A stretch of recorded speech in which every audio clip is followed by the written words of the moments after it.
बिल्कुल इस मॉडल के पास हम नज़दीक जाएं और आपको इसकी बारीकी प्रेरणा समझाएंगी, वो सब कुछ आपको इस बारे में बताएंगे। प्रेरणा आप इधर आ जाइए।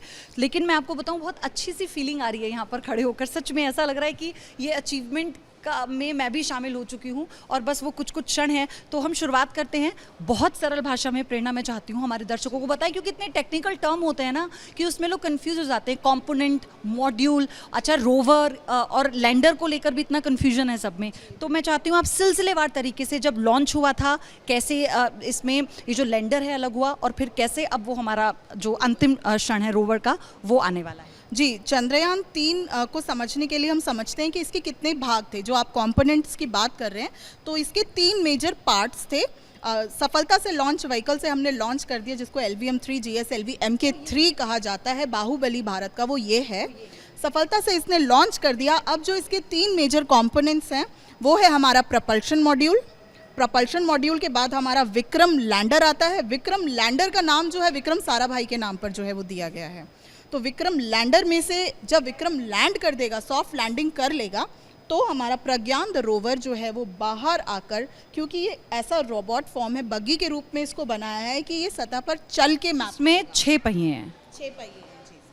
हम नीचे बैठकर इसको अगर फील करेंगे, बिल्कुल, तो ये इस तरह से लैंड होने के बाद रैंप में से बाहर आके और ये सतह पर चल के आंकड़े कलेक्ट करेगा, इन्फॉर्मेशन जो है वो इसरो तक पहुँचाएगा। मैं आपसे ये जानना चाहती हूँ कि अभी इसकी लैंडिंग होगी, हमारे लिए सबसे बड़ा चैलेंज कहा जा रहा है सॉफ्ट लैंडिंग। एक सॉफ्ट लैंडिंग टर्म है जिसको हम ये समझ पाते हैं कि बहुत ही तन्मयता के साथ, बहुत सरलता के साथ लैंड कर जाना, बहुत आसानी से। लेकिन ऐसा हो नहीं पा रहा था पिछले 2 बार में भी। तो क्या अंतर है हार्ड लैंडिंग में और सॉफ्ट लैंडिंग में? जी बिल्कुल, सॉफ्ट लैंडिंग को अगर हम सरलता से समझें तो सॉफ्ट लैंडिंग मतलब है सेफ लैंडिंग।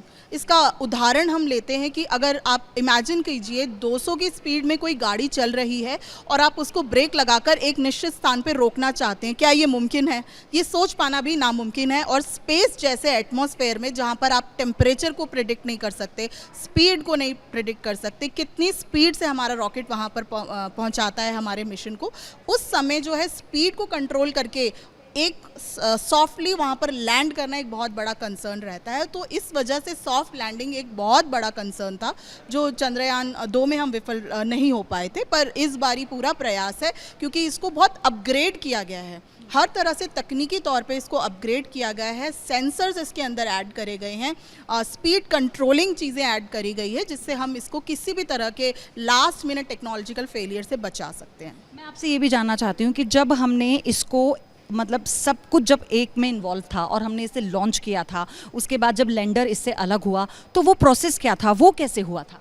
जी, वो सेपरेशन का प्रोसेस था। अगर हम इसको थोड़ा सा ग्राफिकली समझें तो ये इस तरह से प्रपल्शन के साथ ऐड था विक्रम। ये क्योंकि ये मॉडल है तो ये रैंप अंदर था, बट ये डिमट वो जो उधर हमने रोवर जी देखा है वो इसके अंदर है। हाँ, अभी वो इसके अंदर है। अगर अभी हम उस रोवर की बात करें प्रज्ञान की, तो वो इसके अंदर है।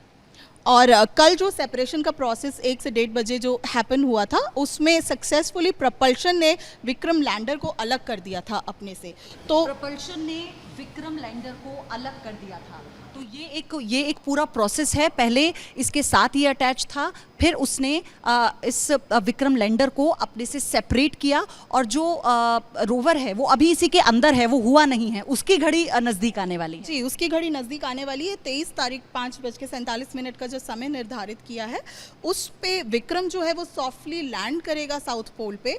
और once will have a soft landing, तो विक्रम फिर इसमें से बाहर निकलकर 14 दिन के लिए उस सतह की मैपिंग करेगा। Because 1 day is equal 14 days moon के जो होते हैं हमारा, हाँ, 14 days of earth is equal to 1 day of moon.